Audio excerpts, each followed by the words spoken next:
Mikel, bugun sizlar uchun bu yo'l shu yerda yakunlanmoqda. Birinchi fikrlaringiz qanday?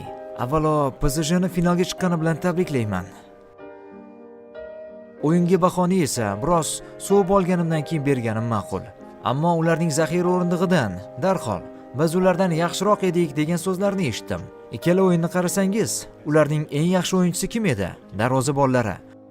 Bu qarama-qarshilikda farqni aynan u keltirib chiqardi. Menimcha, biz finalga juda yaqin edik. Natijalar ko'rsatganidan ko'ra ancha yaqin edik. Afsuski, biz turnirdan chiqib ketyapmiz. Biroq men futbolchilarim bilan faxrlanaman. Bugungi o'yinlari va bosma ostida o'zlarini qanday tutishgani bilan. Bu yerda esa hujumchilar va darvozabonlar o'yinni hal qilishadi. Va Donnarumma ikkala o'yinning ham eng yaxshi o'yinchisi bo'ldi. Men yigitlar ko'rsatgan o'yindan juda faxrlanaman. Ular shu holatda ko'plab jarohatlar bilan bu darajaga yetib kela olishdi. Finalga yetib kelish uchun jamoaning to'liq tarkibi sog'lom bo'lishi kerak. PSG jamoasi deyarli bir hafta dam olish imkoniyatiga ega bo'ldi. Biz esa mutlaqo boshqa holatda yetib keldik.